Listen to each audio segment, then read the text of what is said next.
The War of the Realms has finished. Thor has been reunited with the cosmic storm Mjolnir. He is the new king of Asgard.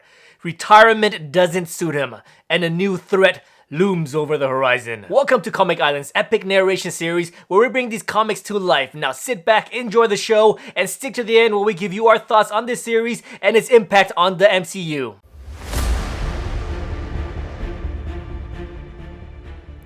And low in the darkness there was thunder, and racing beyond it, the roaring voice of a god-made king. Hear me, his testament begins. The old king is gone. His words soar across the heavens of Vanaheim. For the Aenir, the sisters of Asgard, it is a humming sound of peace. Here too in Alfheim, a decree of a war well fought. In the dark fields of Nidavellir, the dwarves sing and drink as Mjolnir, the Smasher, rumbles for them as well. And in Jotunheim, the frost giants feel, for the first time, a biting chill run down their backs. The message is the same for all to hear. Even in the hottest pits of damnation in Muspelheim, the demons hear it over the wail of eternal flames. It ends now, says Thor. It ends with me. So hear this, realms of the world ash, for I shall say it only once. Let there be peace, or let there be thunder. The Avengers, Earth's mightiest heroes, were in mid-battle until Mjolnir arrives. The threat has been averted, so Tony Stark asked for a marker. Asgard, the city in the sky, home of the gods and the kingdom of Thor. The new king of Asgard tested his might, and he successfully threw his hammer across 10 realms to surgically take out a Midgard threat. He asks Lady Sif, the new guardian of the Bifrost, if there is any more monsters to smite, in which Lady Sif replies, "My lord, your smiting days are over. Go be king." Aye, Thor states, but what is a king to a god? Thor returns to his kingdom while gazing upon a message from an old friend. It has been many months since the war ravaged Asgard. Gone are the golden palace his father once ruled. From Yggdrasil, King Thor has rebuilt his home in his own image, in wood and stone. Thor is cumbered by the daily king chores until his brother, Loki of Jotunheim, arrives seeking an audience.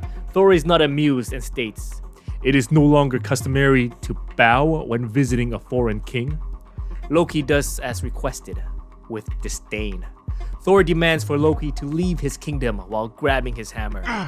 "Is it getting heavier then?" Loki states.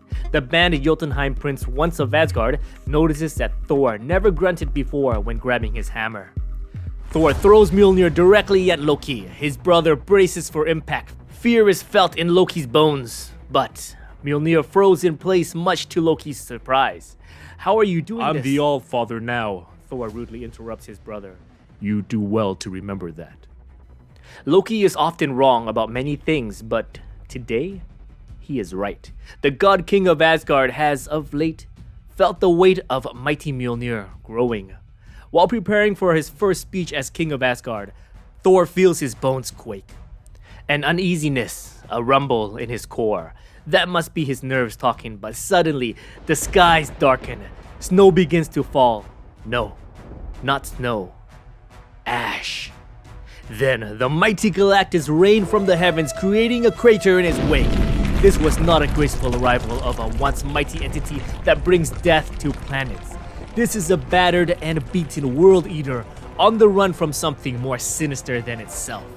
Chaos echoes the streets of Asgard as the sound of machinery vibrates from the epicenter. "You dare!" cries out King Thor as he prepares his mighty hammer while thunder and lightning trails his charge. "Stop!" says Galactus. "The World Eater didn't come for battle, no. He came for help because the Star Plague, the Great Black Winter, is coming."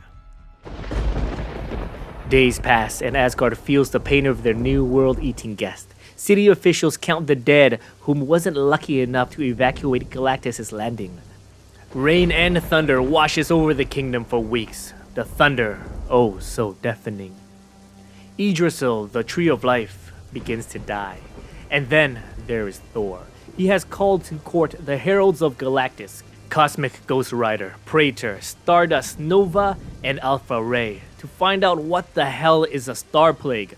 The Silver Surfer emerges from the shadows, bringing much needed answer. You see, the World Eater, before he became sinister, was an explorer of the galaxy before ours. Galen from the planet Ta. Some unknown cataclysm killed his universe, and he was the sole survivor. No, says the Surfer. Not unknown. It was the star plague, the black winter that killed his everything. How do we stop it? Says Thor. We do not, says the Surfer. The black winter killed the universe before this. It comes for realities, however. Galactus is the only one who survived 2 events. Once on Ta as a man, and weeks ago, he witnessed it and narrowly escaped its path before arriving on Asgard. You see, during his time as Galactus' herald, the Silver Surfer, Norrin Red, gained knowledge of 5 very powerful planets. These worlds exhibited rare and unique energies that would give Galactus power beyond imagination. The Surfer had hidden these worlds from him for a very long time. Until now.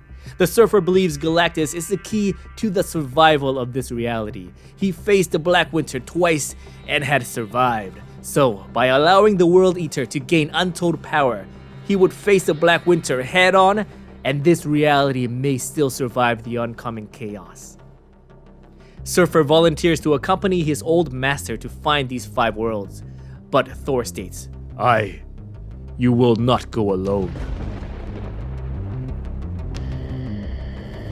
Draped in war, flanked by the entities imbued with the power cosmic, the Heralds of Galactus, King Thor arrives at the epicenter seeking an audience with the World Eater. Galactus! Thor screams in fury. Kneel! Surfer approaches the World Eater and can feel his old master peeking in his mind. Galactus got what he needed and knows of the plan and the existence of these 5 powerful planets that will give him power beyond imagination.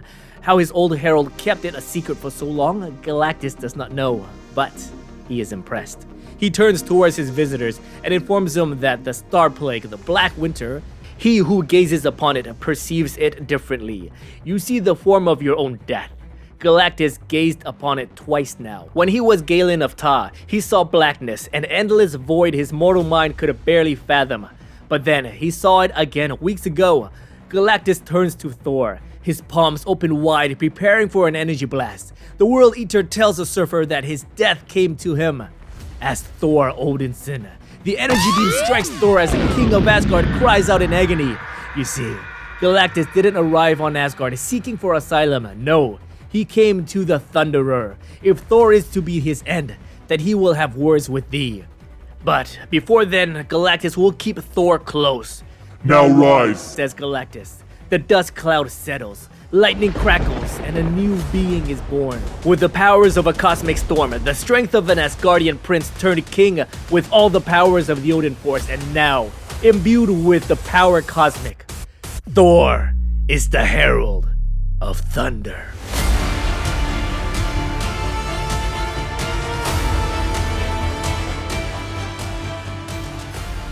What's going on, guys? Welcome back to Comic Island. My name is Joey, and it's been almost 3 years since I made an epic narration reviewing a comic series, so thank you so much for joining me as we welcome back these type of videos to Comic Island. Sorry, I'm just so excited, and what better way to talk about this than to cover a series that is the talk of the town. Everybody is talking about the galaxy-shattering events in Donny Cates' 2020 Thor series.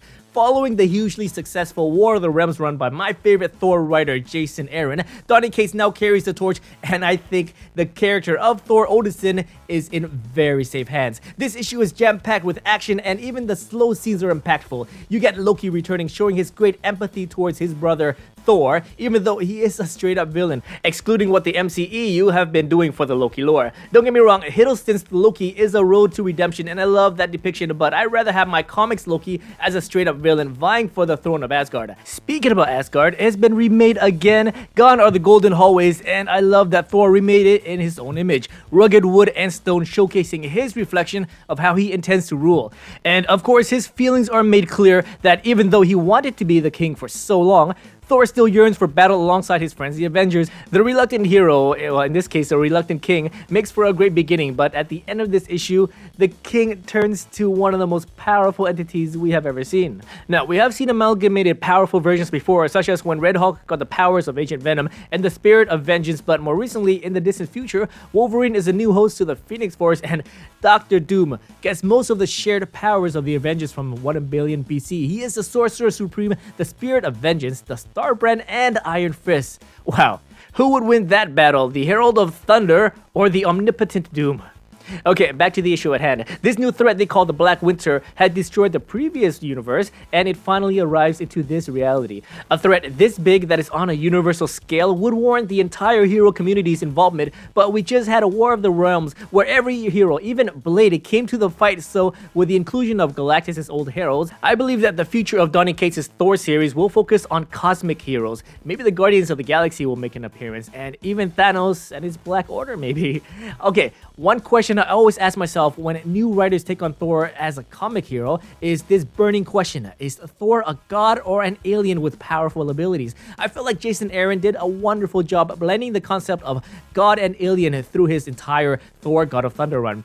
There are hints and sprinkles of this concept throughout his series where if regular people prayed, the gods can hear them. And then Gore the God Butcher made it very clear that there are gods in the universe and his mission is to kill all gods. According to Cates, his vision of Thor lies in magic and wonder. I translate this to him leaning in the direction of God instead of alien. With that idea, I just can't wait for more of this epic new saga. I am thoroughly enjoying this. Thank you so much for watching, and you know part 2 is on the way, but you can watch more right now. Thanks again, and if you enjoyed this video, please like, subscribe, and I'll see you guys next time in another Comic Island video.